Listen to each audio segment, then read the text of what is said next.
નહીં.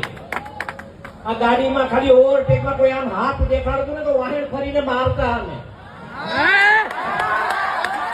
આવી સ્થિતિ અમારી હતી. અને હજુ પણ કહું છું, ધ્યાનમાં રાખજો, કોઈનો માર ખાઈને નહીં આવતા, મારીને આવજો. આપણે કોઈના પર અન્યાય નથી કરવો, પણ અન્યાય સહન નહીં કરતા. આ બહુ કડવું સત્ય છે આપણા સમાજમાં. આ જયારે યુવાનો આટલા ભેગા થયા છે ને, કેવા આવ્યા છે અમે કે જાગજો, એક થાજો, અને જયારે કોઈ એક સમાજ આપણા સમાજ પર કોઈ અન્યાય કરે ત્યારે એનો સાથ આપજો. મિત્રો, બીજું કઈ ન કરી શકો તો ઠીક છે, પણ એના પડખે ઉભા રહીને કહેજો, હાકલ આપજો કે મૂંઝાતો નહીં, અમે બેઠા છીએ, આટલું કેવા જાજો એના પર. મિત્રો, એને પ્રોત્સાહન મળશે.